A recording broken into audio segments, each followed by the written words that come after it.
everyone, good morning. So today, we will be discussing about budgeting and financing, recording and reporting, and public relations.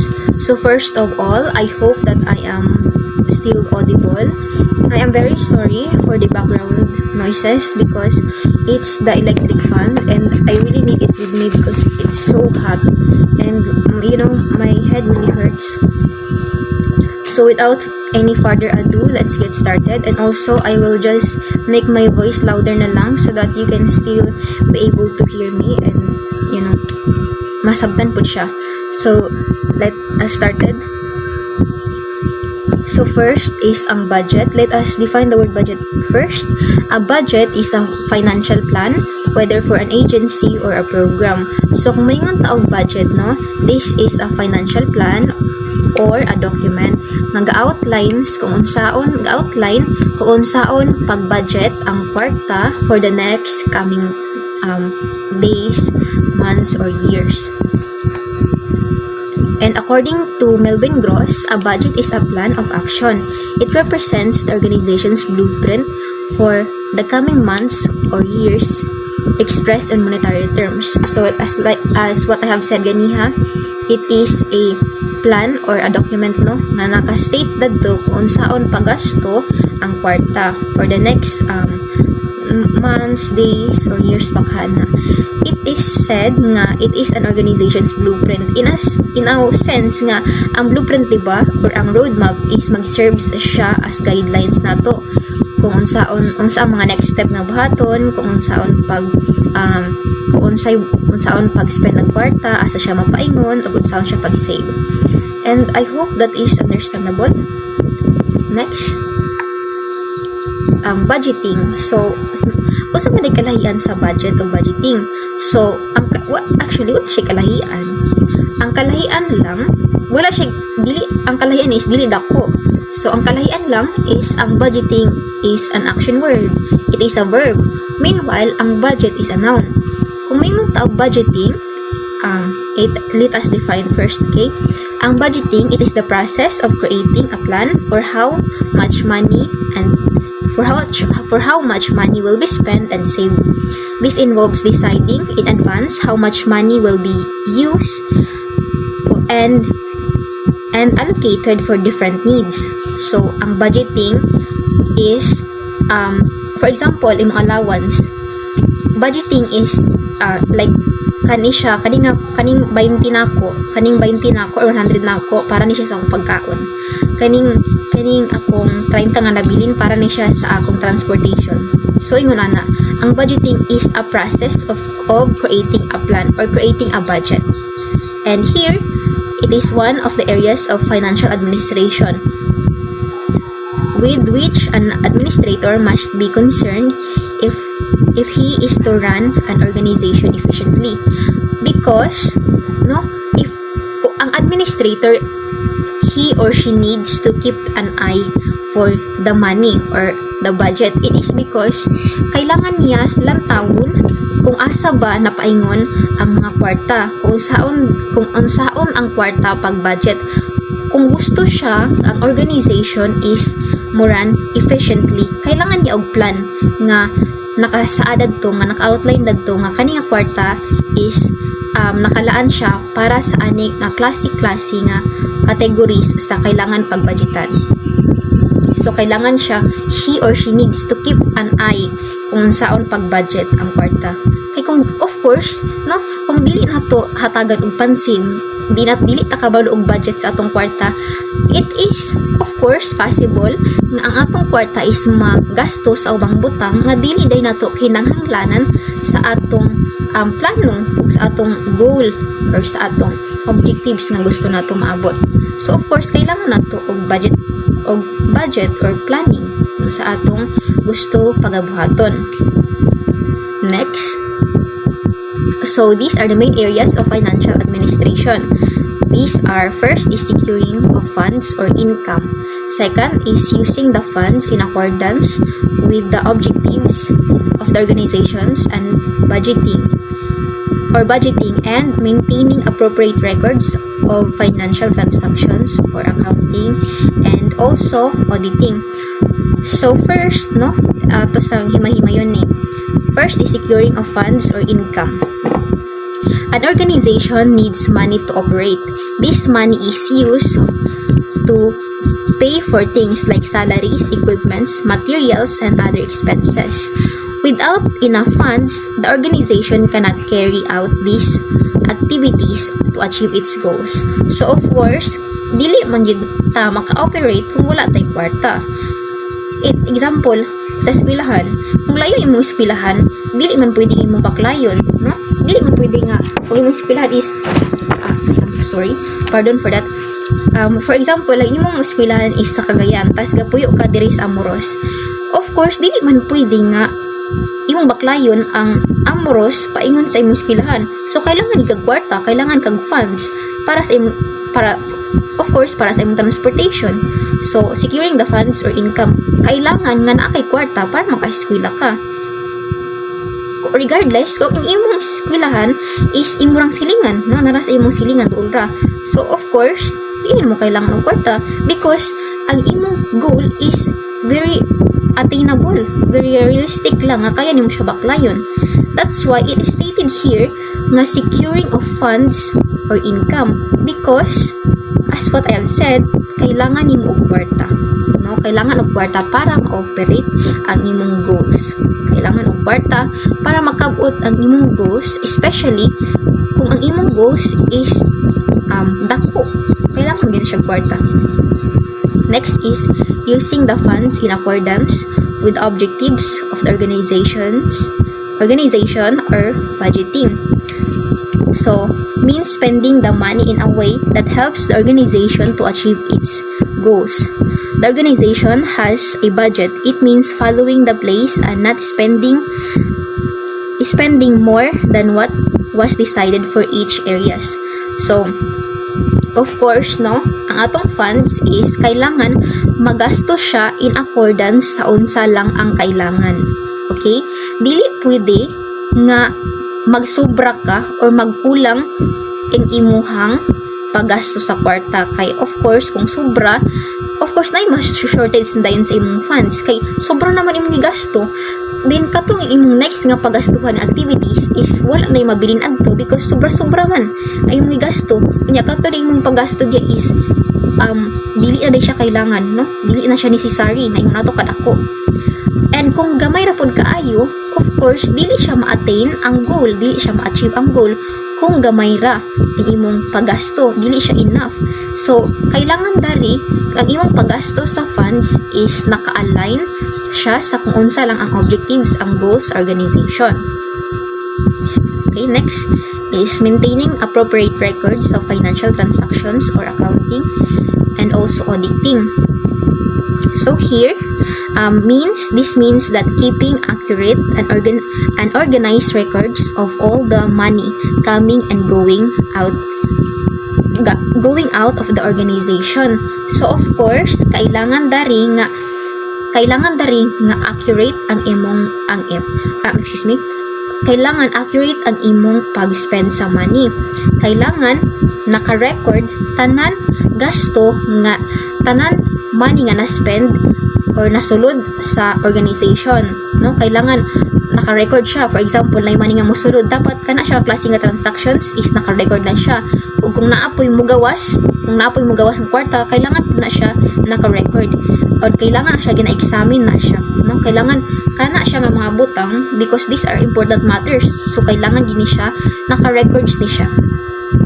O dapat accurate ang pag-organize sa records kasi dapat mangyud siya organized, no, ang pag-record mo sa mga butang nga specifically sa money nga nisulod o nigawas. Kay dili man pwede nga for example sa money nga gisulod nagbutang lang ka og certain amount nga money pero wala ka balo unsa dito siya gikan.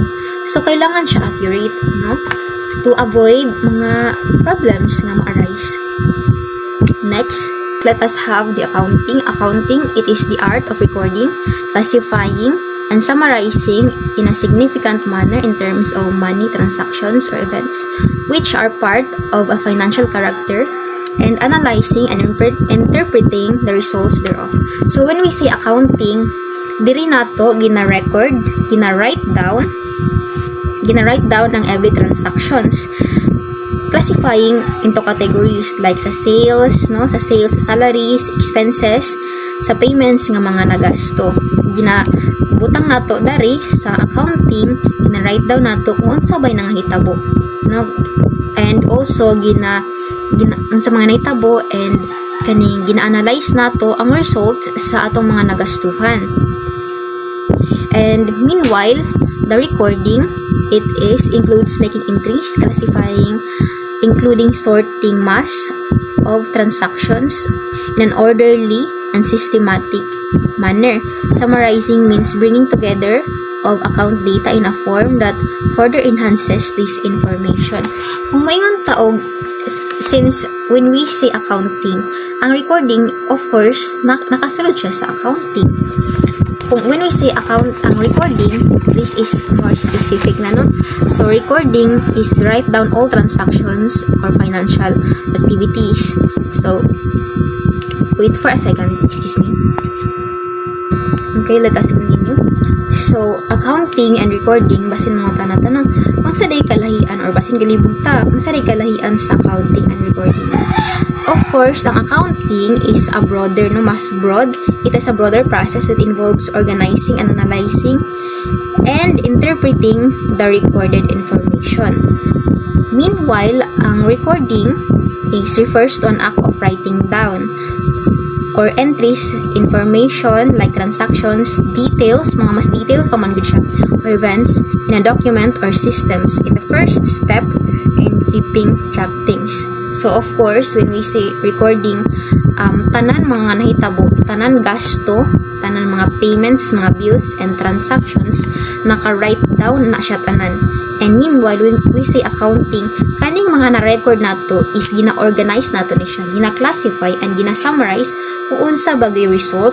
Okay, like, again, gina-analyze, gina-interpret kung unsa bagay result sa atong gi-record. Okay, I hope that you know, enlighten us every day. Next is auditing. So what is auditing? The state of making an audit or an examination of some or all the following, like documents, records, reports, system of mutual controls, accounting procedures, and other evidences for one or of more following purposes. So when we say auditing, in the simplest term, ang auditing is like checking or reviewing something that ensures it is correct. So when we say audit, it is an examination. It is a thorough examination kung unsa bay nahitabo of following documents, mga records, reports, like sa mga records bitaw sa recording, sa mga records dito, ang auditing is gina-examine, thoroughly gi-examine para kung sakto ba to ang mga nasa record, kung nagbase ba to siya sa rules nato bitaw. So it is a process of examining and gina-evaluate the financial records, statements, and process. So next is to determine the following. So evidences for one or more, and these are the following purposes. So first, this is the following purposes of the auditing. First is to determine the propriety, legality, and mathematical accuracy of proposed or consummated transaction. So here, in a simple terms, no, it is so check if the transaction is proper. So here we check that if the transaction is proper, legal, and mathematically correct. So again, as like what I've said ganiha, ang auditing is a thorough examinations sa mga transactions nga nahitabo. Dili nato makita, gina-review nga kung gina-check nga kung ang ato bang gina-record is proper, legal, and mathematically correct. Next is to ascertain whether all transactions have been recorded. So of course, making sure nga, here is making sure nga all transactions are recorded, ensuring no transactions are left out or missed. So of course nga, even a single penny or single money nga na-spend, kailangan yun na siya nga naka-record. Kay if ever nga kailang pangitao na siya, of course natay mapakita, no? These is our evidences nga dili na to makita kung asa lagi paingon ang mga kwarta nga nanga-spend. Next is number 3, to determine whether transactions are accurately reflected in the accounts and is stated and in the statements drawn therefore in accordance with the accepted accounting procedures. So this means that verifying if transactions are accurately shown in the accounts and the reports. So of course, no, when we record man yun, when we record, of course, kailangan nato na i-verify kung ang mga transactions ba is accurate ba, kung nakasulod ba na siya sa accounts. Kay basin, asa to siya napaingon, no? Kay basin, wala dito siya nasulod sa accounts. So of course, maong na ay auditing, kay gina-examine, thorough examine kung unsa ba nahitabo sa kwarta ng mga na-spend. Wait for a second. So next, types of budget. So according to Skidmore, the formats or combination of the budgets are the following. So first is the line item budgeting. So this format is the most common use or common type. So is based on line item accounting and increases in projecting ahead of the year. So it means that ang line item budgeting, it lists each expenses separately. So dire it is common use because tanan mga expenses is naka-write down siya separately, like sa salaries, supplies, and etc. O ginatabangan diri, it helps nga ma-predict ang cost for another year. So since no naka-separate tanan expenses, of course ma-predict dari kung unsa ang mga cost for another year na pod. Next is the program budgeting. So goals and objectives are significant part and include services offered by the agency. This format has been found to be useful management tool in monitoring the effect on key allocation decisions as this affect the program quality. So it means no nga this focuses on goals and services an organization wants to achieve. Nakafocus ni siya kani ang program budgeting is nanga-focus lang siya kung unsa ang gusto nga ma-achieve sa usa ka organization. It helps track how much money is spent on a specific programs and measures their impact. That's why it is helpful tool. Next is we have functional budgeting. So, unsa po ning functional budgeting? This encompasses program services but emphasizes the supporting administrative services that needed for operating an agency. So, actually, this is similar to program budgeting. It's just that the functional budgeting highlights the administrative services like sa manager to support needed to run an agency alongside its main program. So that's why kaning gina-operate niya, so gina-operate dari and gina-support ang administrative services that are needed in the agency. So last type of budget is we have the zero-based budgeting or the ZBB. So this is done particularly in the government agencies. So every budget starts from zero, of course, and each expenses must be justified. When we say justified, it shows or prove that something is right or reasonable nga pagbudgetan sa kwarta. It's about providing a good reason for an action or decision. So of course, since the zero-based budgeting is gatuot nga ang every budget starts from zero. So of course, no tanan man gyud activities nato magsugod man gyud sa wala. That's why gina-state daring nga kailangan tanan expenses is naabitaw kay rason nganong kailangan ni siya budgetan. Kay of course wala di tay kwarta, that's why. Next slide. So we have the cost benefit analysis. So unsa man di ay ning cost benefit analysis? So let us define first the cost benefit analysis. Cost benefit analysis comparing the cost of something like money, time or effort with the benefit like the results or outcomes to see if it is worth it. So based on the idea that organizations or individuals have limited resources and they must decide how to use them in the best way to meet their goals. It's a good investment by the company of how much money it will cost and what value or return it will provide. So in simple, I'm sorry for the sobra kataas nga definition.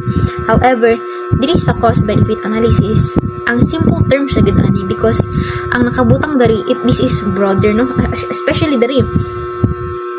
So ang cost benefit analysis in simple terms, cost benefit analysis or CBA is it's like kana bitaw imo ginatimbang nimo siya ba? Ginatimbang kung worth it ba bitaw? Kung worth it ba ang imong pag-invest? Worth it ba siya buhaton? Like kung naka-i-invest, mas dako ba ang imong makuha ani? Mas dako ba imong ma-benefit ani? Or mas dugi ka? So cost benefit analysis ginatimbang nimo kung makabenepisyo ba kag dako or dili. Kay kung makabenepisyo kag dako, of course it is a good investment kay makabenepisyo man ka. However, kung gamay, dili siya good investment kasi gamay raman imong benefits nga makuha. That's why here in cost benefit analysis gina-analyze nimo kung ang imong pag-invest sa imong kwarta is worth it ba siya or dili. Okay, I hope that is understandable. Next, according to Levine, cost benefit means the relationship of resources required or the cost to attain certain goals or benefits.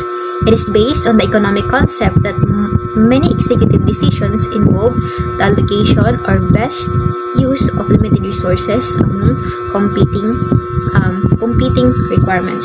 So, in simple terms, ang simplest explanation na gid aning CBA is ang pagtimbang, ang pag-analyze nimo kung mas dako ba kag mabenepisyo sa imong gi-invest or mas madako kag lugi. Kay kung mas dako kag benepisyo, it is a good kind of investment ana ang klaseng activity. Kay kung dili pod, kung makita nimo ay lugi magid kubay, murag I am wasting my time on this kind of activity. So di siya kailangan mo siya i-stop. Again for the last time, here in cost benefit analysis, of course ginatimbang nimo kung makabenepisyo ba kag dako or mas dako kag malugi. Next slide. So the budget making process. So these processes which are there are 6 kabuok. So these are according to Skidmore. So process involves the following. First is setting the specific needs and goals of the agency. It's important to review the basic policies and procedures of the agency. The goals and objectives ought to be observable and measurable. So in simple explanation, no, it is set specific needs and goals, should be clear and memorable. I'm sorry, measurable. Of course, kailangan ta mag-set og specific needs and goals kasi mo man itong basihan sa atong mga actions o kailangan po siya clear and measurable. Clear in a sense nga masabutan siya sa tanan. Measurable is attainable siya ba, no?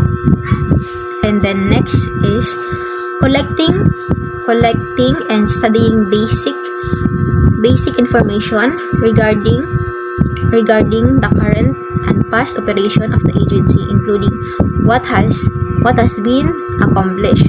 So in simple terms, it is collecting and studying information, review past and current operations to understand what has worked well and what hasn't. So again, collect, study information. So diri gina-review nato kung unsa ay ang nangahitabo sa una, nga records nga nahitabo sa una, nga nahitabo nga records sa una og ang current nga mga activities nga atong ginahimo, kung unsa ba adto, kung asa ba adto ang nag-work well o kung asa ba adto kung ang wala nga wala effect, no, wala effect. Kay kung of course kung wala siya effect, kailangan siya change kasi wala man dili man niya kaya i-sustain ang atong gusto ma-achieve nga goal. So number 3, I'm sorry. Number 3, I'm sorry for the inconvenience. So number 3, looking at alternatives. I am also looking at my laptop here, and this is a cell phone manggid is very gamay, so please allow me to look in my laptop because sobra kagamay and my eye hurts. So number 3 is looking at alternatives and different ways of using the money that may be available during the year. So here is number 3 in simple nga definition is the exploration of alternatives. Look at different ways to use the available money considering other various options. So here is the exploration. Galantaw ta diri kung unsa pa di ay ang mga laing ways to use the money nga available during the year. Of course, dili lang ta galantaw manggod sa usa ka option lang. Of course, we need to explore, to see and to look for different mga options di ay nga mas effective di ay siya sa atong ginahimo na activity. And number 4, please excuse me everyone, allow me to read here because sa cellphone this is very tiny and my eyes is not good. Number 4, deciding on priorities for the agency. Look at the agency policies and goals to see which are most financially compatible with the agency. So in simple terms, we here decide on priorities. Determine which goals and policies are most important and financially feasible for the agency. Of course, no, sa budget making process, dili lang man ta basta-basta ga-decide kung unsa, dili man ta basta-basta ga-decide kung unsa ang mga kailangan nga bayaran or mga activity or mga payments nga or mga bills nga kailangan hatagan og pansin. Dili man kailangan nga diretso siya, no, or bulto nga klase nga paghimo or pagbudget ato tanan. Kailangan man ta mag-set og priorities. We need to focus on what is here and now. Kailangan ta mag-focus sa current nga mga issues nga atong gina-face. We decide on the priorities. We decide on the financially feasible for the agency. Of course, kung unsa may kailangan sa agency, kay mo na maginatong kailangan nga tuunan og pansin sa pagbudget. Excuse me. Number 5 is finalizing decisions regarding the budget. The needs and potentials for the agency as a whole and of the individuals who work there should be considered. Also, the welfare of clients along with the efficiency of agency's operation or important matters to consider. So ang pasabot ani is we finalize the budget, making final decisions based on the agency's needs, staff, and clients' overall efficiency. So, of course, no, from all the options nga atong nakita, from all the options nga na-present nato, of course, kailangan nato siya i-finalize ang budget. This is finalizing our decision, no, based sa agency's needs, sa staff, sa clients, and overall nga efficiency. And number 6 is providing adequate interpretation and public relations. The administrator should interpret the budget to those in position of power so they will fully understand the reasons for specific request.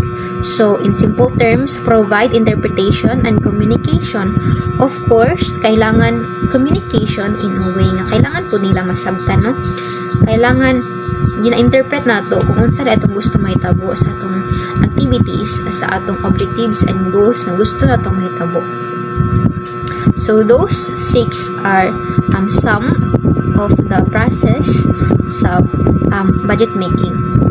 Next, so nanata sa chart of account. So unsa gid ay ni ang chart of account or ang COE. So chart of account. So okay, I can do this. So the administrator should periodically check the agency's budget to ascertain the balance between income and expenditures. Setting up a chart of accounts, which is basically a list of all items, both income and expenditures, to be accounted for, will be helpful. So ang chart of account, of course, or ang COE, in a simple definition, no? It is a list of all accounts a business used to record its financial transactions. It's like a menu for tracking all the money businesses, kung unsa ang business, like what has earned, owns, and expense. So ang chart of account, it's like it is a menu, no? It is a list of all, nakabutang na rin, no? Again, nakabutang diri, it is a list of all accounts. So na dito naka-record ito tanan financial transactions. Ano siyang gitawag chart of account. Kay naa diri naka-record or lista tanan accounts nga a business used to record its financial transactions. So this is a list of all account. A menu nga dili na to makita ang tracking sa atong money. So it involves the following. So first is estimating the cost of each objective or goal enlisted before. This process should be done in detail. Of course, no, sa atong chart of account, kailangan tanan nato na record or na lista, kailangan siya nakadetalye tanan to.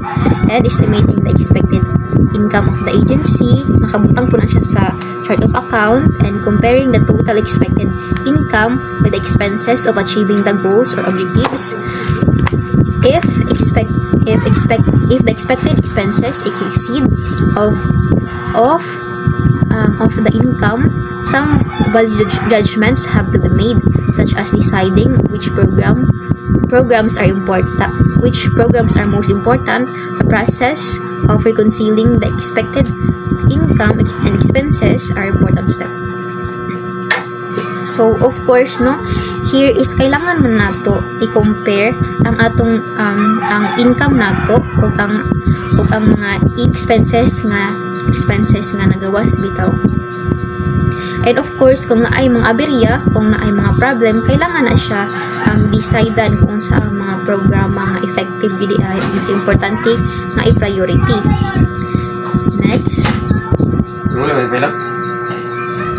Excuse please excuse me if there are people who passes by in my back because na ako sa sala, and of course my brothers will kaning mulabay sila. Please excuse me for that. So next slide. Other phases of budgeting. After the budget has been prepared, the next phase which the administrator has to deal with is to submit it for a hearing to appropriate body for ratification and authorization. In the case of the public agency in the Philippines, it is the Batasang Pambansa, or if it is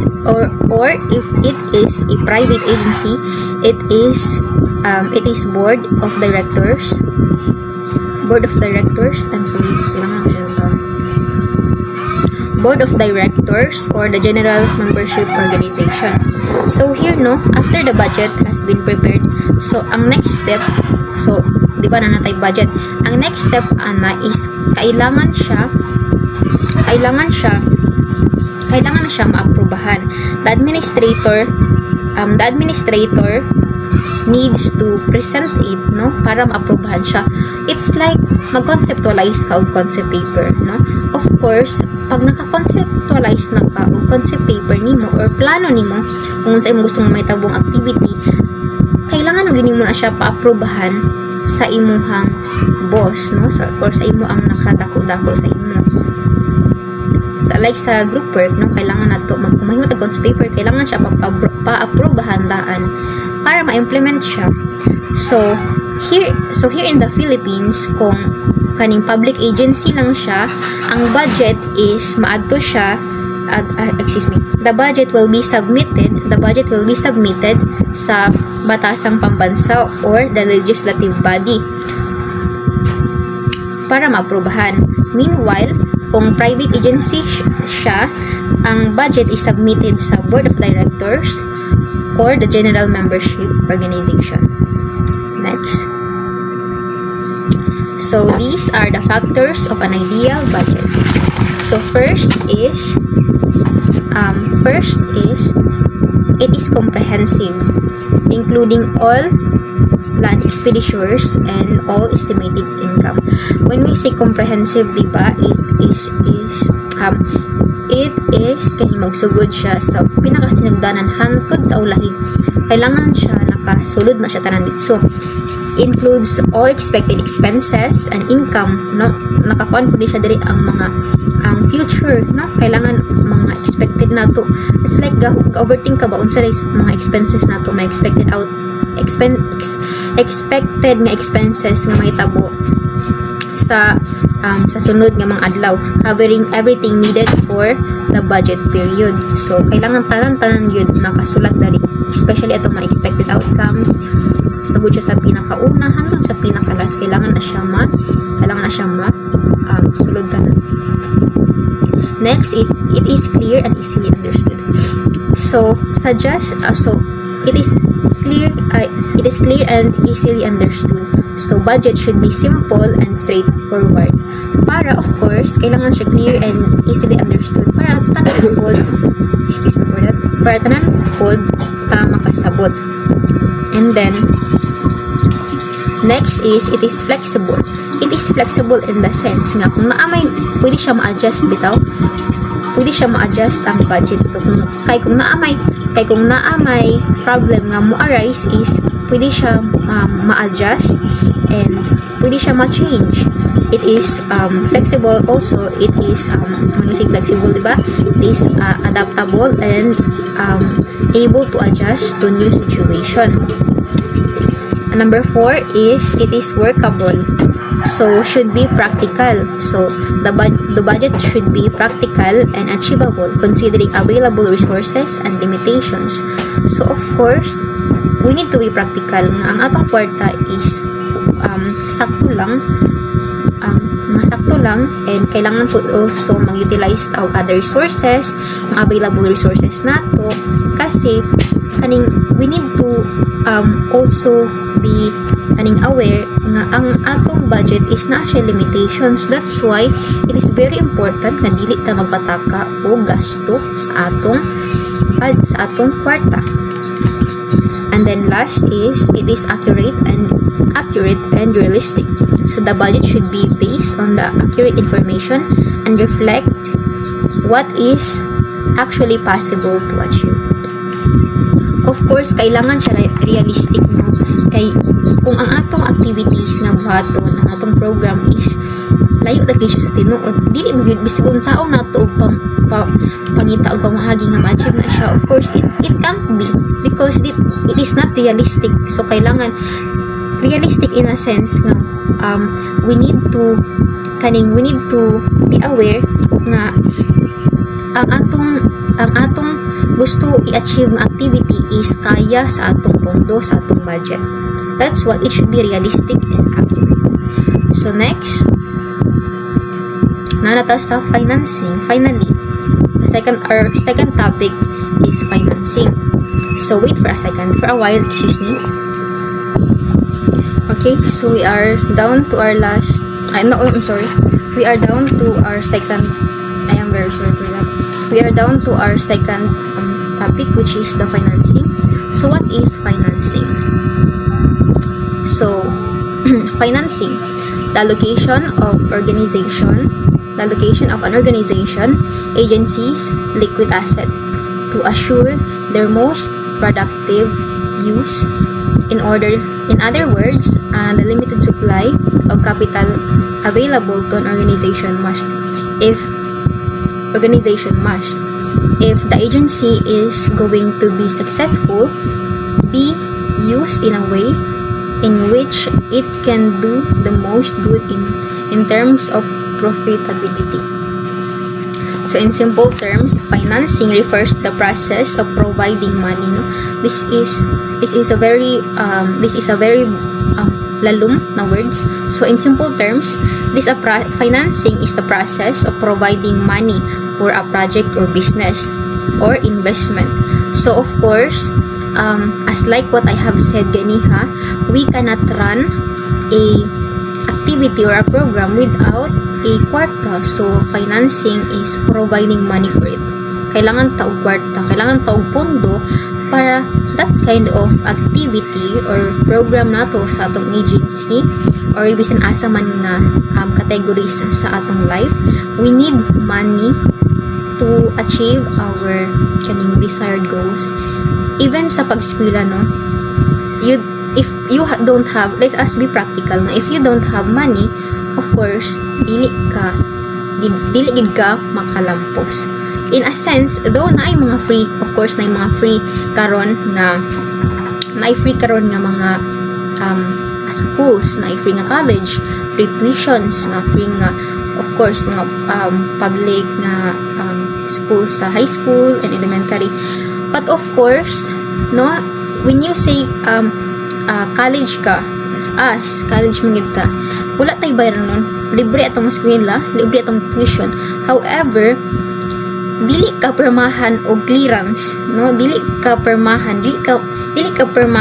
og clearance nimo og dili ka kabayad sa imong mga miscellaneous. So kailangan gyud na nakay pondo, nakay kwarta para ma-achieve nimo imong goal. Kay kung dili ka ma-enroll, no, kung wala ka clearance. That's why when we say financing, providing money for project or business or investment, it's that example is in other way na aspect sa life. But the same thought, kailangan siya og kwarta to run the project or program or activity smoothly and effectively. Kailangan siya og kwarta para atong goal is ma-attain. Okay? So, deciding how to use. So here is, that statement above kana nga nasa screen is, ang basawot ana is deciding how to use an organization's money in the best way. Of course, no, kailangan ang atong funds or ang atong pondo, of course kailangan man gyud nato i-prioritize to unsa man gyud ang mga best nga options nga kailangan nato buhaton para ma-achieve atong goals.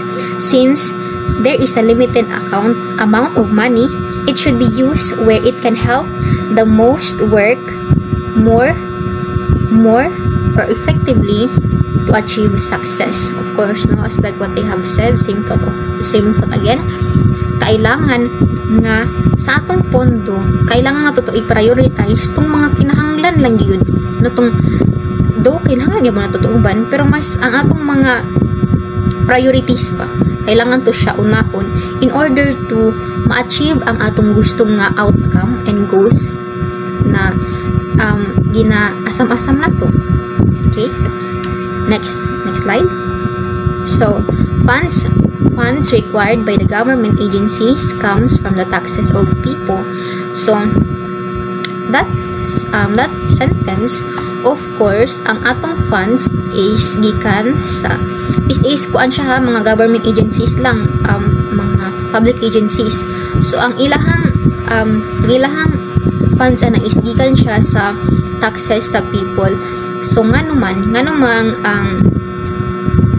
siya na kailangan ang gikan siya sa taxes sa people, because mao man siya ang primary use, muni ang primary ang ginagamit sa government ang kaning mga taxes sa tao para sa kanang pag-maintain sa road, mga infrastructure, I mean, mga infrastructures like sa pag-maintain sa mga dalan,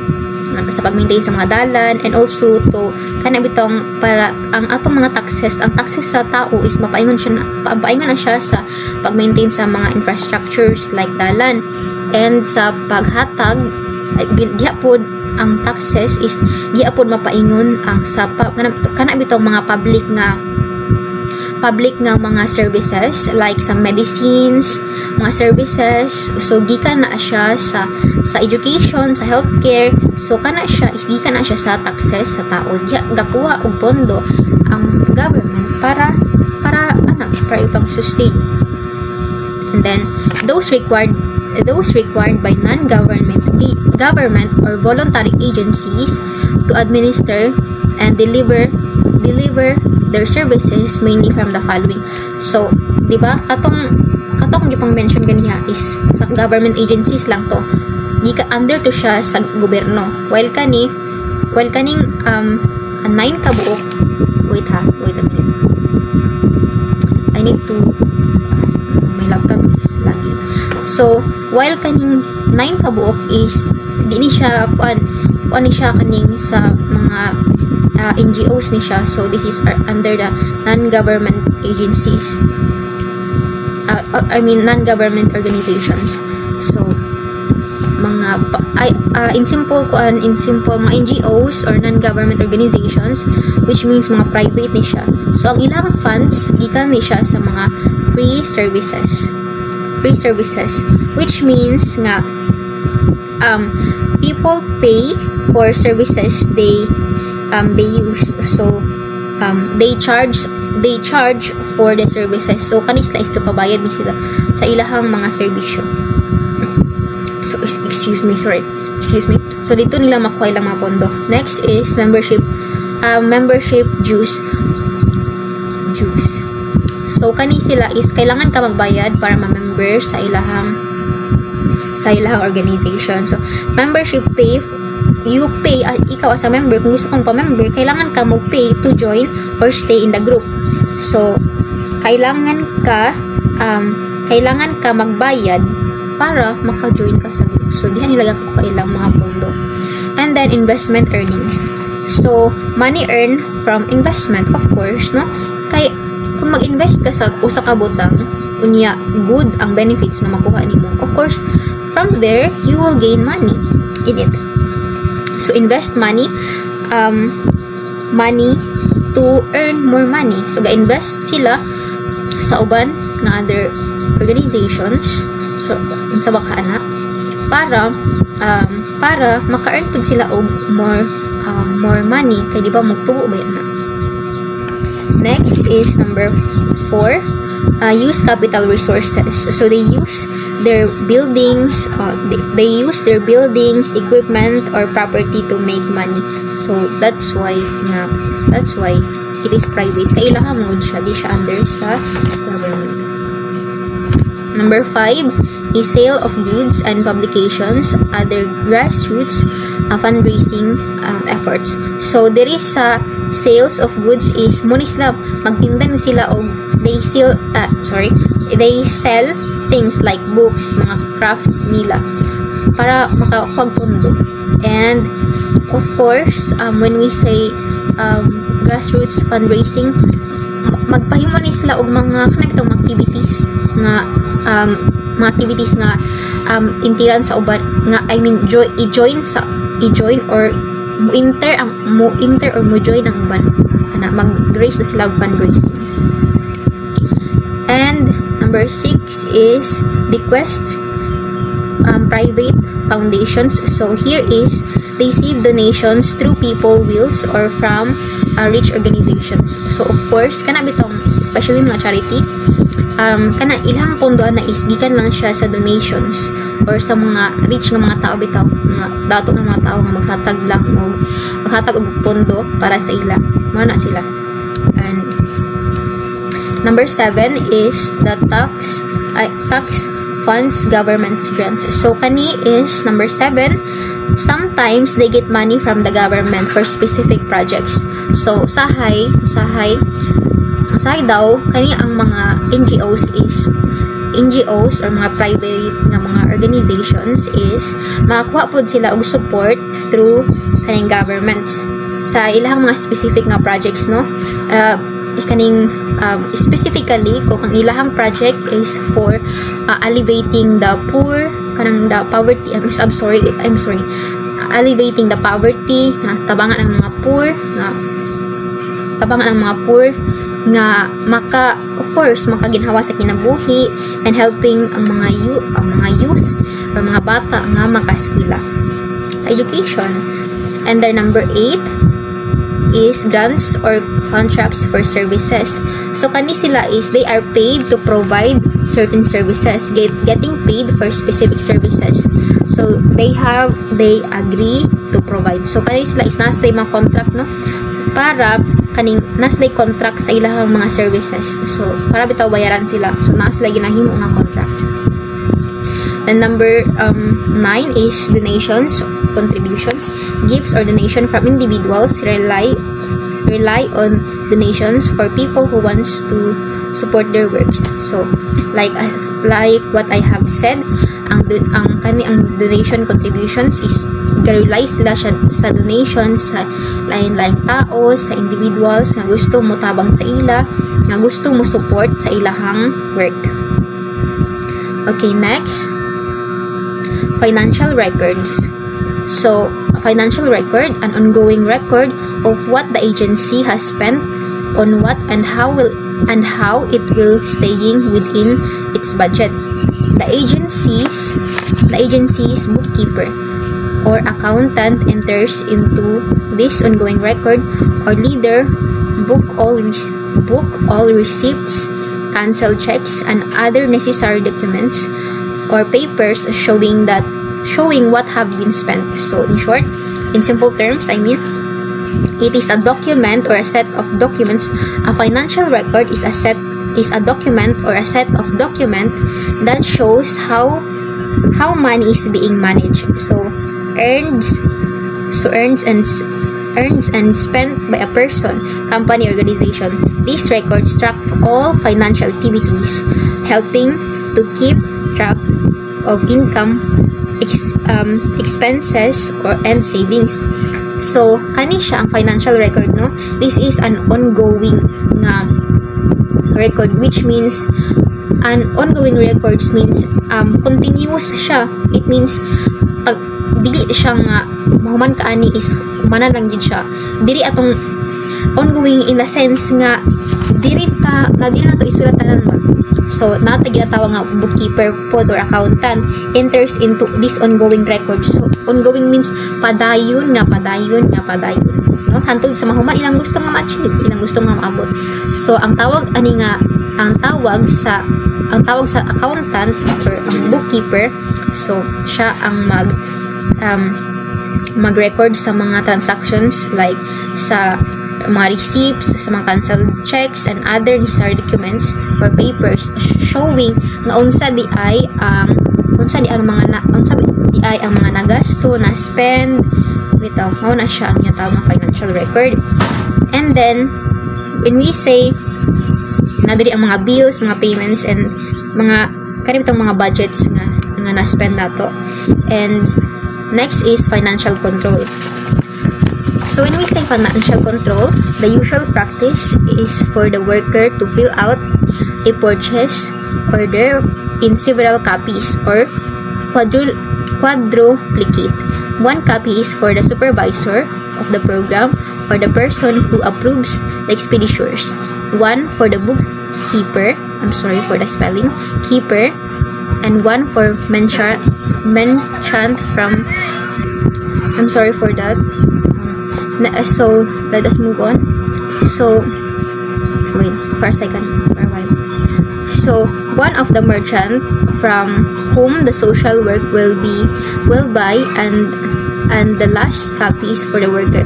Financial control, control to have more than one person to handle income and disburse money. Of course, when we say first is, let us define the word financial control first, no? Financial control is about keeping track the money and making sure it's spent properly. It helps ensure that the organization has enough money to reach its goal and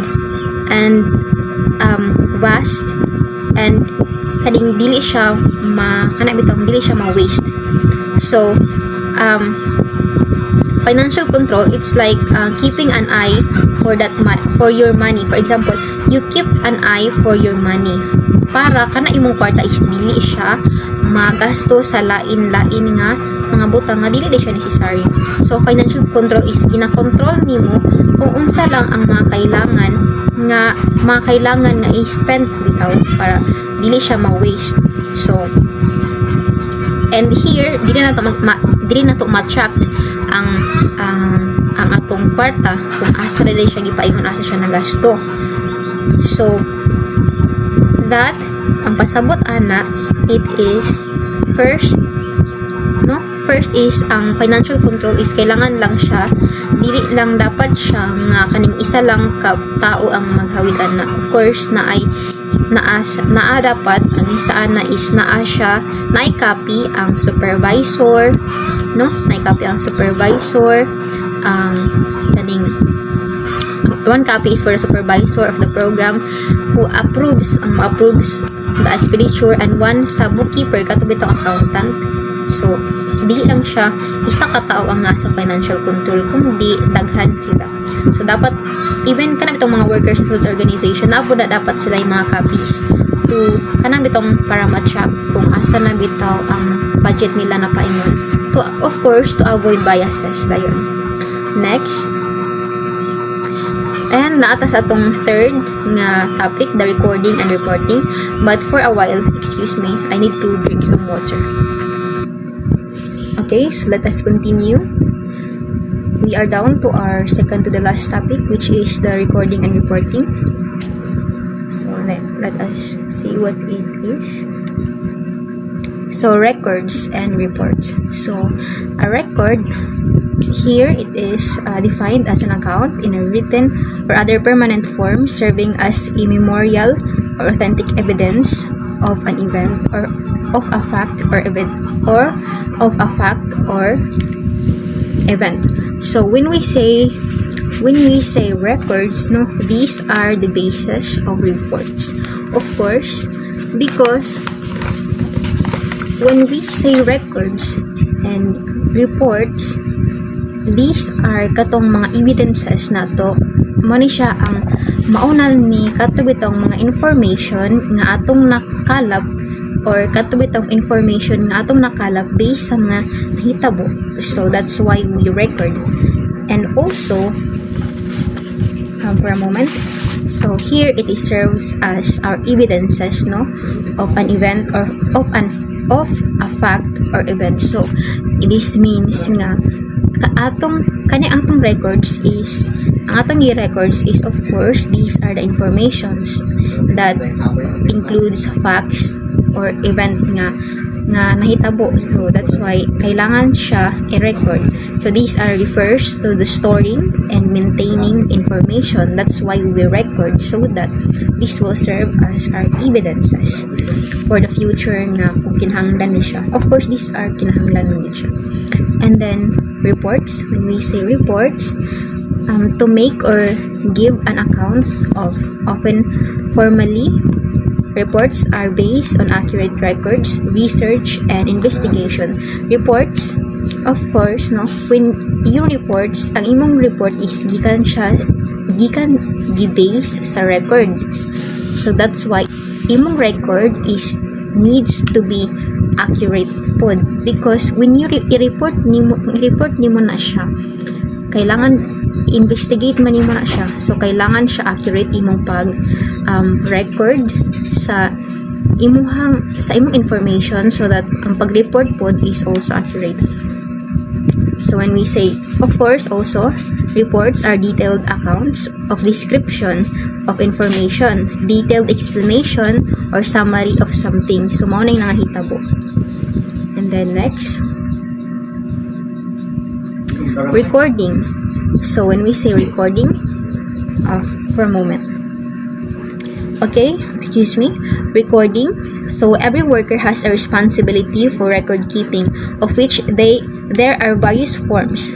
The vanation is related to agency's purposes and particular problem of the clientele. According to Margaret Schubert, recording are basis of reports. Of course, no? Because ang records na to magyud naka-base gina siya sa recording are basis of reports. So of course when we report naka-base gina siya sa kung sa atong gi-record. Kay for example nag-take note ka, no, tapos nag-take note ka, for example we like as say nga kaning sa school setting. So kung mag-record ka, mo gina yung basis para tunan, di ba? It's like that. So that's why recording are basis of a report, because those information are kaning important man siya. Okay, so as a social worker, we So, as a social worker kept a record from a client. This is because, of course, kung naatay client, kailangan yun, kung naatay client, at mga clientele nga atong gihandulan, we need to keep a record from them, an information from them. That's why, kaning ilabi tong past, no? Ang ilahang, for example, a client nga, for example, an abuse or a battered wife, for example, na rin siya record sa imo, katong nga record niya is you need to keep it, no? You need to keep, kailangan mo siya itago ito, because kaning soon nga i-report na nimo ang improvements baka ha is dito nimo siya makita, no, yung improvements. Of course, di ba, ang recording is ongoing siya, so per me, no, kada per me siya. I'm sorry everyone, I hope that I am still audible, because I think the ceiling fan is mas kusog siya. So next is Kaggle ads. So this is according to Kaggle ads, no? Information from records may be used not only by the practitioners, supervisors, consultant, and other professionals in the agency, but also by the courts. Of course, because dili lang man ang kaning, for example, sa mga case, no? Sa mga case, mga kaso-kaso, of course, katong records na to, pwede man nato itong mahatag as evidences nga magpamatuod, na mag-support sa atong claims, no? Sa korte. Okay.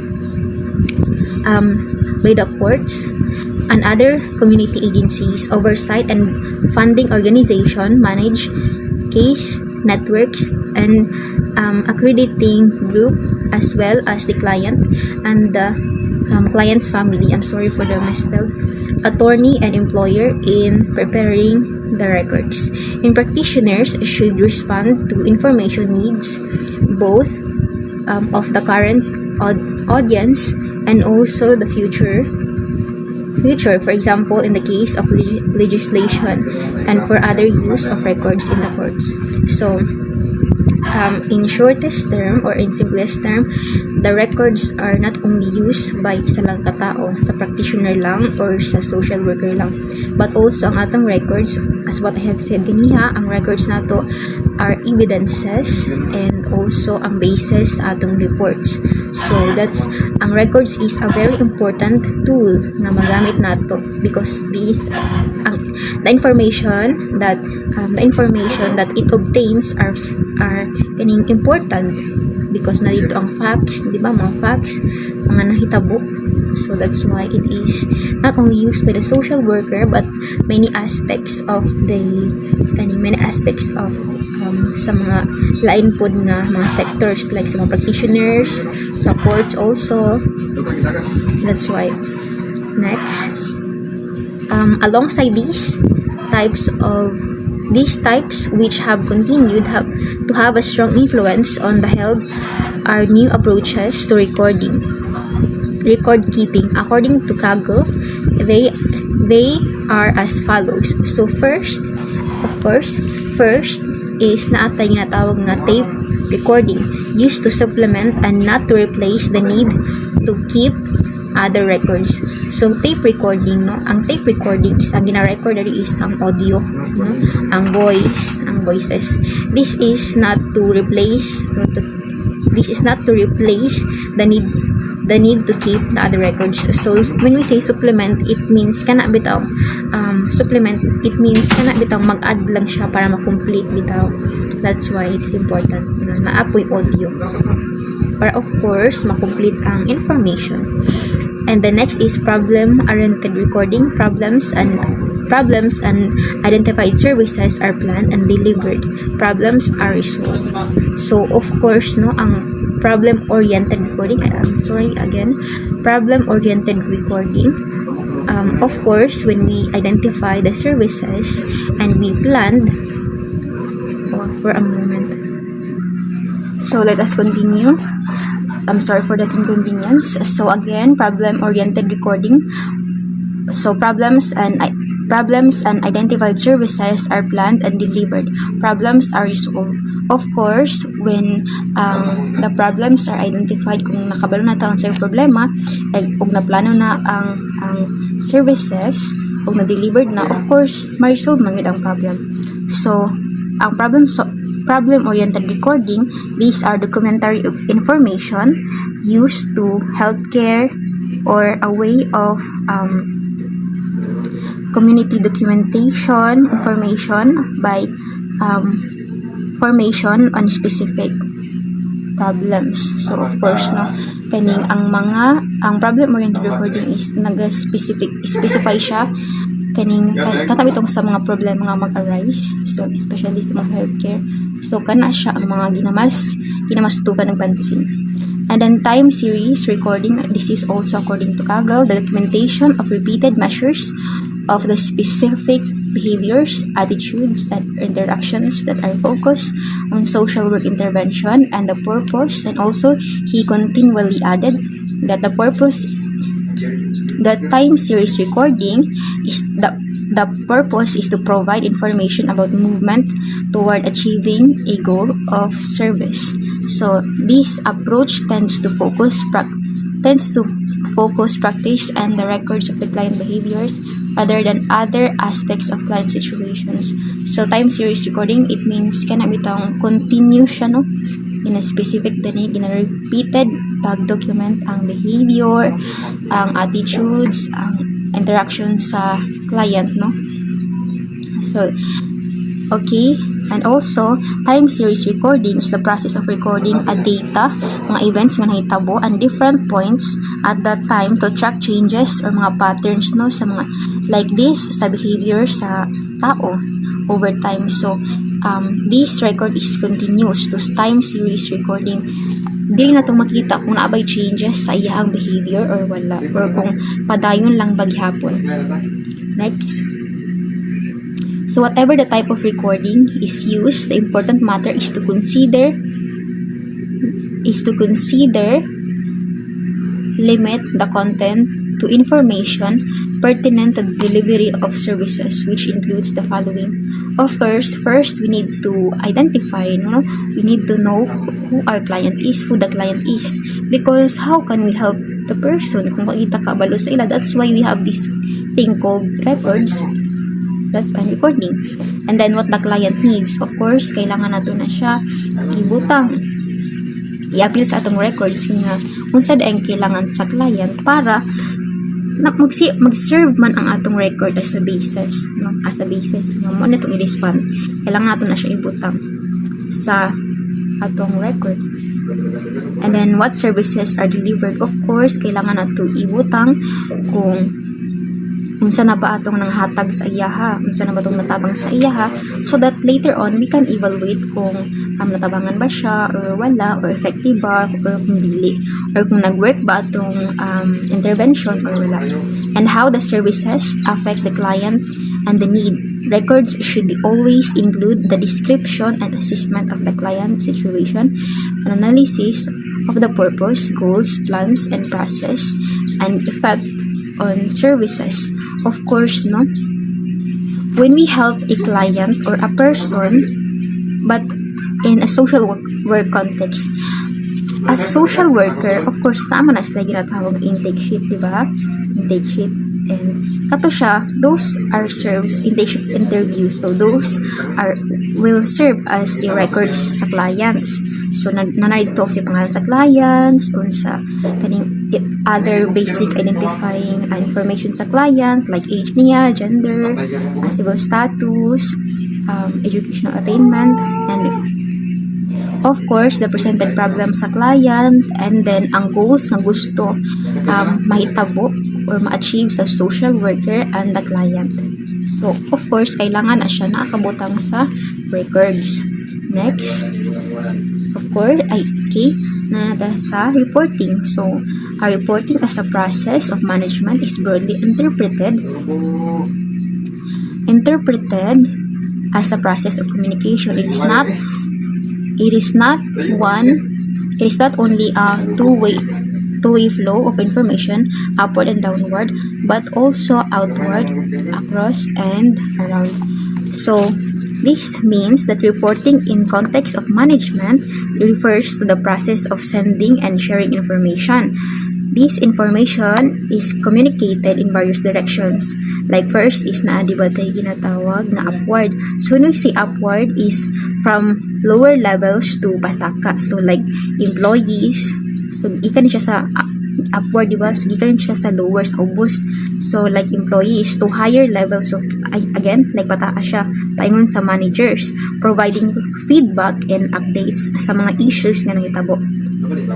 And then next is downward, from higher, of course, from higher levels to lower levels. So pawali siya, such as instructions gikan sa have you noticed nga ang gigamit diri is top down o bottom up approach? So gikan siya sa taas paingon ubos, o we can put sa ubos and gikan sa taas ang information. So like sa downward, o from higher, of course, gikan sa top paingon sa bottom. So ang top is mahatag ni sila og mga instructions, mga goals, and performance feedback sa gikan sa mga employees. And the next is outward, from within the organization to external parties such as clients, partners, or the public. So gikan siya sa gawas. Outward means gikan sa gawas sa agency ni siya. And across, we have across and between departments or colleagues sa sulod lang, at the same level to share relevant information. And around is of course sa tibuok nila. This flow of information helps in decision making, of course, yes, because makahatag man sila og mga feedback nila, ilang own na interpretation sa nangitawag sa sulod sa organization. This flow of information helps decision making, coordination, and problem solving within an organization. Okay, for a while. Okay, let us continue. Purposes of reporting. So first is the up forward and outward purposes to reports the progress, future needs, and plans. an account of one's performance and justification of a program. The report upward is also meant for executive control and planning. Of course, no, as like what I have said, ang purpose of reporting is to give feedback, no, sa mga nahitabo. So, sa mga nahitabo or sa information nga gikan gikan sa ubos paingon sa taas, gikan sa taas paingon sa ubos. So, the download for purposes reports are made to inform the workers about the policies, programs, resources, and procedures, and other matters affecting the organization. Of course, kung gikan sa taas ang information, of course mag-implement mo sila sa mga policies, mga programs, and mga procedures na kailangan buhaton nga magka-affect sa organizations. Okay, next, classifications of reports. So this is according to Basicar. Most common reports are the following. So first is we have the subject matter reports. So finance, when we say finance, no, personnel, subject matter reports, finance, personnel, program, project, research. So first is we have these clients, client service reports. Those working with clients in any capacity must make reports to their supervisors regarding each client or client group. B. Program projects or research reports, periodically daily, weekly, and monthly. Of course, no, dili man, as what I have said kaniha, dili lang siya mag-stop ang records. It is an ongoing records, no. Kailangan kada session ninyo, kailangan mangid ka mag-take notes, mag-note sa mga information nga nga hitabo. Okay, reports to be had concerning progress towards the goal should be made. And C. Personal reports to progress or lack progress being made by the personnel should be reported. Of course, kung kani siya nga tao is dili na siya ga-cooperate sa inyo, wala na siya sense of kanabitang helping, wala na siya makatabang, or naay problema sa iyang performances, of course kailangan na siya report sa mas taas pa. And financial reports, a periodic budget report by program projects or research directors and by the agency's finance executive should be made. Of course, ang mga financial mga reports kailangan siya periodic, no, kailangan ongoing siya. Okay. It is important na ang atong mga nagasto, mga payments, mga bills, no, mga transactions nga nahitabo is kailangan po na siya i-report sa mas nakatataas so that makabalo sila sa ipain na ang kwarta or ang budget. Next is time interval reports. Many subject matter reports are submitted on the present time interval such as daily, of course, weekly, monthly, quarterly, semi-annually, or annually. So this means nga ang reports is daghan siya klase-klase, no? Kaning pwede siya i-submit sa kaning taga-adlaw, taga-semana, taga-bulan, taga-bulan, kaning tag-upat aya kanang sa taga 4 months and then taga-year. And interim and miscellaneous reports, memoranda are used within an agency to inform staff and executive to activities, and as reminders. The miscellaneous reports include, of course, progress reports, mao maning mga bayran nun, no, kung ang atong bayran is nabay discovers how activities is progressing. Of course, kung ang atong mga nabayran is, or ang atong mga progress reports is kung unsa ba ang mas ni effective nga mga interventions, unsa ba ang mas ni work nga atong interventions nato, or unsa ang dili, unsa bang effective, unsa ang dili. Improvement reports, this may made by program or project directors concerning their programs or employees. Recommendation reports, this is usually prepared by a committee for a particular purpose or a conference. When we say recommendation reports, muni ang other mga alternative options nato, no, nga we recommend, we pass, you sa mga nakakataas. I am very sorry for the background noises, no? It is so stressing. I am very sorry. Next is preparing an agency report. So this is according to, wait for a second. Okay, let us continue. So preparing an agency report.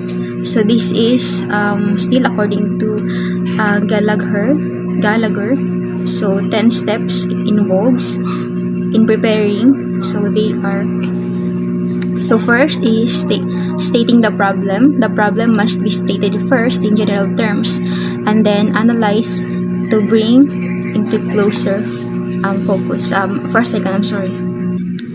So of course, no, ang problem is kailangan siya naka-state into mas general siya, mas broad, because along the way ato man na siyang hima-himayon o i-break nito siya into pieces. So that's why stating the problem. That's why kailangan ang problem is naingon na siya generally, no? Na-story na siya generally, na nasulat siya in a general form. And then defining the scope and limitation of the problem. Limits are placed and defined. Of course, kung unsa lang ang mga limits, unsa lang ang mga limits, or what's the other term? Kaning scope lang yan, no? Kung unsaan lang iyahang lang limitations sa problems. That's kailangan siya i-defined. Kailangan siya kaning maka-state, makasulat siya dito sa kaning agency report. And then planning the methods for obtaining relevant information. Of course, we need to plan on how to get information, no? Information relevant sa atong gihimo nga report. And then collecting information, of course, before everything else, kailangan mo na gather og data, kailangan mo gather information. And then analyzing the information. Of course, after we have gathered information, we need to assess it. Kailangan na to siya i-analyze, identify unsa gid ang problema. And then forming the conclusions. This is the final phase of the agency report, writing which may be presented at the beginning. Of course, yes, because forming, it's like kanang bitang marag overall na dayon siya. So kailangan na siya ibutang siya sa pinakauna pa.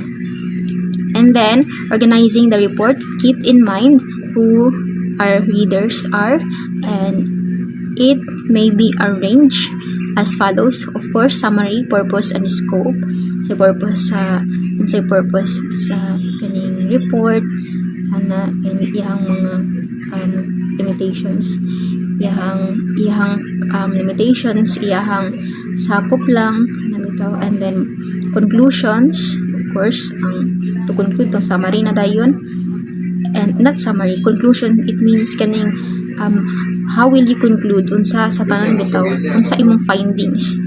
And then recommendations, ang imong mga other suggestions, options bitaw, mga suggestions ang i-suggest pa.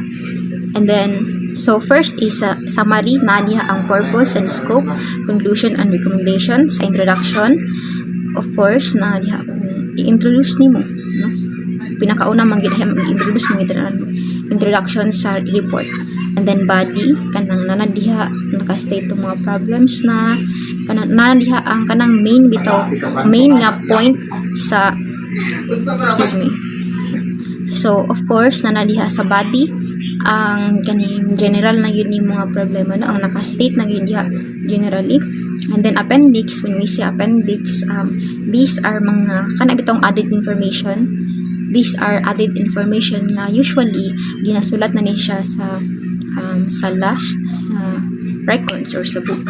And then preparing the first draft, of course, when preparing the first draft, it means kanabitong magsulat daw initial pa lang yung mga initial report pa. So, writing initial version pa sa kaning among documents or sa report. Kung it's okay nga magkamali ka sa grammars or unsa pa, because later on, ma-outro pa man na siya, ma-revise pa man na siya. So, it doesn't matter kung napakay mga kaning mga sayop, no?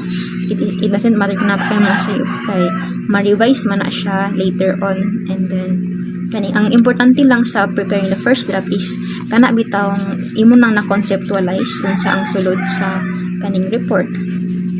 And then of course editing the first draft. So dili na nato i-revise tanan ng atong first draft, no, kung saang nasa atong first draft, including katong mga mistakes, mga grammars, and dili na nato siya i-revise, preparing to kanabitang final nga version niya, and then publishing the report. So diri is naka-decide na ta, nakabaron ta unsa ang final nga draft, na diri ang final nga version. So ready to or prepare na siya, prepare na siya kaning ready na siya i-publish ba, mga ipakita sa audiences or sa others. Next, so characteristics of an effective written report. So first is it should be clear, because the report should be clear and easy to understand with no confusion. Because kung dili mo siya masabtan, of course na confusion mahitabo. That's why it should be clear and understandable. Next is pertinent. The information should be relevant and to the topic and the audience, because of course no, dili man ta maghimo og report, kung dili di siya importante. That's why pertinent, it means dapat relevant siya sa audience, no, kaning naa siya sense nga report. And brief but complete. Of course, it should be provide all necessary details without being overly long. So dili mo ginato malikaya, no, let us be practical nga dili tanang ganang basag taas. So that's why it should be brief but concise. Mubo pero taas ba, kaning diretsyo tanan ba, na concise tanan, complete. And then current, of course, the information should be up to date and timely. Of course, kailangan mong wala siya time. Accurate, all facts and data presented should be correct and reliable, of course, because dili man ta magpataka og sulat lang nga dili day siya tinuo, dili day siya kaning dili day siya accurate, no, chismis lang. That's why kailangan accurate and informative. The report should provide useful and valuable insights. Of course, kailangan siya informative information ba na ay silbi, or kanang should be useful ba, okay, useful. Then comparative, it may include comparisons to highlight differences, mga trends, I'm really sorry for the background, trends or patterns. Of course, comparative, because sa report na to, dili mo na to makita kung unsa ang mga progress, kung unsa ang mga nag-work, kung unsa ang wala. That's why kailangan comparative, kaya compare mo na to siya. Properly classified, the information should be organized in a logical manner with clear headings and sections. Of course, kailangan mo siya naka-classify, naka-line-line into different categories. And then attractive in format. Wait for a second. Okay, let us continue. So attractive in format, the layout should be visually appealing and easy to read. Of course, no, especially ang font nato, kailangan dili kay gamay ang font, dili po kitaas kay kung taas kay ang font, kay isa ka man paper ba na, di ba? So that's why kailangan siya kani ang format is kana bitong captivating sa eyes para siya basahon. Kay of course dili matagan nagbasa kung hanap ang tinta, kung ang kaning font nato is Times New Roman sa pinakauna, tas naglahi na bold na pud siya na kaning nahimo na pud siyang Arial black ingon na bitaw. So dapat siya kung Times New Roman lang, no, kung sa tong gamiton nga klase nga kaning like caliber. So dapat kaning kung kana siya atong gamit, tap kana lang pod ang atong font size. Let us also kaning be kaning aware sa atong mga kaning font size na atong gagamiton. Dapat dagko gagmay. So it should be kanang uniform. And then objective, the report should present facts without biases or personal opinions. Of course, ay mong reports, since it is accurate, since this is based from facts, this is based from the real event, no, dili ka magpataka ang imong opinion adira without sa kaning kanang without proper citation bitaw, dili dapat nimo involve yung personal nga comments, yung personal nga perspectives sa imong report. Okay, so it should be it should be kaning it should be kanang it should the objective. So dapat kabalo taon sa atong objective ni isulat, kay kung ibutang nimo imong personal opinions, of course nagbutang na ka biases, di ba? Then presented on schedule time, so the report should be delivered by expected deadline, because kung madugay siya, di ba, wala gusto mong basa, kay late naman na, no, nalipasan na sa unang na dugay na kaayo. Kay for example, ang dapat deadline is dapat kaning adturang naging bulan, pero gipasan niyo sunod tuig na, so dapat siya di pwede. Next is date and signed. It should have a clear date and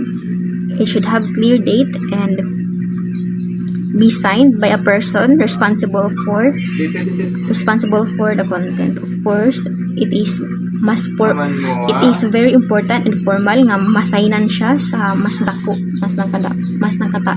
nakakataas. Okay, next. Okay, we are down to our last topic, which is the public relations. Wait for a second. Okay, let us continue. So, public relations. So, what is public relations? Let us define it first. Okay, so public relations is the practice of managing and improving the relationships between an organization and its audience, such as ang consumer, employees, investors, or the public. It involves activities like communication, media relations, events, and reputation management to build a positive image and ensure the public perceives the organization favorably. So, basically, ang public relations, it is the organizations. It is the relationship between an organization and sa ilang audience, no? Sa ilahang mga nakakasalamuha sa ilang organizations. So, this ang ilahang. It talks about ang ilahang relations. And then, organization, public relations. So, the continuing effort to effect a harmonious, no, means mas organized pa, adjustment between an institution and its public. Experience has taught that this adjustment requires, among others, a two-way exchange of opinions and informations, which can result in mutual understanding and mutual interest. So it is a two-way exchange of opinions because as an organization, excuse me for a moment. Okay, so it is a two-way exchange of opinions and information. This is because kung sa public relations man good, kahit naadiha ang atong relasyon sa atong employees, sa audience nato, sa gawas, and of course, naamagid sila mga feedbacks nila about sa organization, and of course, ang administrator or ang mga facilitator, of course, also sa administration is maghatag pa sila feedback sa employees nila. That's why it is called a two-way exchange of information. And of course, dili natin masabtan ang ilang understanding ug ang ilang mutual interest. Next is public relations as an organized program includes first is facilitating and evaluating a free flow of opinions, attitudes, and ideas and reactions from all persons, however far removed or remotely affected, concerns with the acts and policies of an organization. Bringing these attitudes, opinions, ideas, and reactions to be bear in the policies and programs of the organization makes it possible for the organization to chart course that will serve as a mutual interest of all concerned. And number 3 is explaining the dramatizing and choosing course to all those who may be affected. And those who support is essential to the success of the organization. It serves as the practitioner. Of course, when we organize a program, of course, this includes ang atong including also the ideas of the others, no, para ang program nato, ang atong himon nga program, and ang relasyon nato sa sulod sa atong organization is kana bitong dili siya kana bitong murag kaning ang naalay katungod niya mo istorya or maghatag idea is only katulang mga nasa taas, but also kailangan po nato i-maintain ang atong relasyon sa atong mga empleyado and sa atong mga bosses. Next, public relations consist of 99% of doing right thing and 10% of feeling about it. Of course, kailangan man gyud sa 100% kailangan gyud ka nga kaning sa 90% nimo kailangan gyud ka sa 90% kailangan gyud kaning doing the right thing ana, and kaning it means mura kag sa imong 100% nga pakikisama sa imuhang employees or sa imong boss is kailangan ana ang 90% ana is modo ka sa imong job mo, modo ka sa imong kanang responsibilities, and 10% is dealing about it. Pwede na kanya mareklamo kana 10%, no? A good product coupled with good reporting is another. Many writers hold that public relations is simply a practical application of golden rule. Of course, because gali kung naa kay nindot nga relasyon sa imong audience, sa imong employees o sa other pang sectors, is nindot pod ang outcomes or ang atmosphere sa sulod sa inyong organization. Next is the salient principles of successful public relations according to Elizabeth Hongland, as quoted by Skidmore, are the following. So we have 7 kabuok. First is know where and what your goals are. What are your targets? Of course, because unsaon man nimo, no? Unsaon nimo pagkabalo kung wala unsaon nimo pagbuhat ang tanan kung wala di kay paingnan, no? Kailangan ka makabalo unsa imong goals, kinsa di imong gusto nga i-target nga mga klase nga tao. And then know what you want to reach, of course, and who are your publics, kinsa imong mga audience, ana. And evaluate resources such as money, facts, manpower, and skills available. Of course, kay kung imong budget kay is kulang-kulang, dili enough. And ang facts is kaning ang kamatinud-anon kana bitong like eligible, not eligible, but it's like eligibility nimo, and manpower kaning bitong ang kakayahan ninyo and kinsa ang maghawid ana, and then skills nga available sa inyong it's either to you and to your employers. And then note how your benefits detail with those you reach. Give before you get, of course, no? Because dili man pwede nga kung wala tay nindot nga kanang o di pwede nga wala kaning dili nindot atong relasyon sa atong audience, no? And then you expect nga tanan imong gusto is mahatag nila, di ba? Kay kung dili maayo imong relasyon, the outcome is that kung unsay mo isugo sa ila, dili man nila nga tarungon yun na it's because kay nga gibayaran nimo sila. But of course, at some point, no, dili nila po nila natarungon because it's like wala man kay sakto nga relasyon sa ila. Of course, that's why it is give before you get. Kay kung nindot imong relasyon sa ila, you will kaning expect nga nindot po ilang hatag sa imo. And then next is know specific techniques of public relations in regard to presentation and participation regarding advertising, publicity, and brochures. Ask the questions who, what, where, and why, and how much. Of course, and then last and number 6, be absolutely honest, because once nga magbinakak ka sa imong audience, no, tendency na di na sila mag-trust nimo and thank people, show appreciation, because of course show your gratitude nga grateful ka kay nitabang sila sa imo nga naa sila diha nga nag-work para nimo, and show your appreciation sa ila nga naa sila diha. And functions of public relations, function of management is it is more than just press relations. The public relations of the is often responsible to broad of Directors. The function of public relations is to promote public understanding and acceptance of the agency and its services.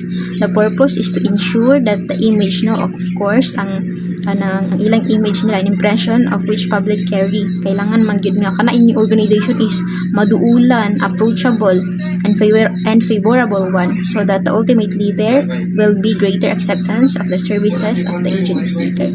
Kung ang inyong organization is dili man friendly, dili approachable, then why are you expecting these people will kaning bitong ma-approach pa sa inyo, diba? That's why. And then, qualities of public relations office. The qualities of a good public relation office include, first is integrity ninyo. Of course, kailangan gid ng integrity. Ang integridad sa inyong kaning imong relasyon sa public. A sense of timing and a good sense of journalistic ability, sense of timing and a sense ng kabalo ka when to pick, ano, asa ang right nga time nga makihalubilo, and ang good journalistic ability kanang ang pagsulat nimo na ang imong writing skills, and then knowledge about the media like example television, exhibitions or press. Of course dapat kabalo ka unsa ang pasikot-sikot ana. And then, ability to get along with all sorts of people. Of course, dapat flexible ka. You are easily to blend sa ubang tao. Dili kay pag sobra ni sila kasabaan, dili ka ganahan. Ano? Of course, kung gusto ka na kay nindot nga image sa ubang tao, sa imong organization, sa imong audience, kailangan ka is kabalo ka bito asa ka bulugan. That's what it means. And then, so duties of public relation officer. So the duties of public relation officer may comprise the following. First is providing information about the agency, its program and services, inquiries or matters and affecting the agency and its policies. So first is as a officer, kailangan gina-istorya nimo dere unsa ang purpose sa inyong agency, para asa ni siya, unsa imong services nga kaning mahatag, unsa ang policy sulod sa inyong agency, dealing with all relations with the press and another public relations and organizations. Of course, no, dapat dapat ka walay biases ba nga kining diri lagi ko nga klase nga press, no, diri lagi ko nga klase nga organization. Of course, kailangan ikaw bitaw is flexible, easy to blend sa line klase nga mga audiences. And then organization of visit to another agencies and exhibitions. Of course, it is important na ay mga visiting, no, para makabalupog ka sa other functions nila. And responsibility for house journal, example ani is mga internal agency and newsletter or journal. And then next is the public image. So unsa man ning public image, no? It is important that the agency should decide as an important matter of policy what type of public image it should project. This is the end. All agency policy should be reflect its overall policy of an agency image. So of course ang public image manggod nato, kailangan siya nga kaning ang agency is maka-decide, or excuse me for a second, I need to take a break. Okay, let's continue again. So as what I've said, ang public image refers to the way a person or a group or organization is perceived by the public. It is overall impression, no, sa mga tao sa inyong organization based on what they see kung sa ilahang nadungog experience about them, about the media, from interactions through rumors. This image is shaped by the things like actions and behavior, reputation, or media portrayal. So ang public image nato, no, is this is kaning it is kaning unsa imuhang reputasyon sa ubang tao, no, sa public. Unsa ang inyong stand, no, ang sa inyong image sa public, like nindot ba inyong klaseng services, and kaning ang inyong habang organization is masaligan, approachable ba, o maayo ba ang mga batasan, ano. Of course, dili nato makita nga kung unsa ang ato organization sa mata sa uban, no, unsa ilang pang perceive sa ato. Various public the various publics can be influenced by good relations to regard organization as first is a good organization to work for or invest, and number 2 is an organization whose services can be given by confidence and reliability. So kailangan masaligan ang kaning organization, maka-invest ta diri, and ang atong services is masatisfy ang atuang audience, no? Next is the executive as public relation officers. Agencies are not self-contained units but are linked to their environment. An executive holds a position which places him in a particular relationship. I'm sorry, excuse me for a second. So again, agencies are not self-contained units but are linked to their environment. Of course, no? Kay dili lang muna sila ga focus sa ilahang organization but also sa ilahang environment, sa ilahang audiences or sa ilahang bitaw mga client, no? And an executive holds a position which places him in a particular relationships outside world, whether this can be conceived as an agency's immediate setting or local community. No agency functions in isolation, of course, because ang agency nato is, kung trabaho ka sa agency, of course, it is expected nga ang ihang services is for public, no? It's for public, and it is not an isolation, means di na siya focus lang masiyasiya lang. It needs to be connected with the environment.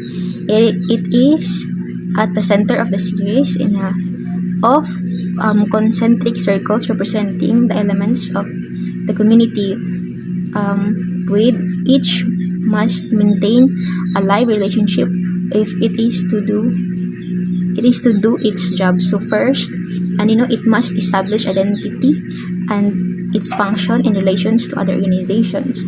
And then second, it must establish identity to clients and actual potential. And third is, an agency's identity needs to be established by the community. Of course, kailangan ni sila mabalaan nga ang inyuha dayong ang agency niyo is for bitong maka-provide services sa community. That's why. And then public relations and the media. There are various ways which a competent social work administrator can utilize to interpret their agencies to public. So this can include television, radio, newspapers, brochures, books, and personal contacts, among many others available current with the advent of technology. Of course, no?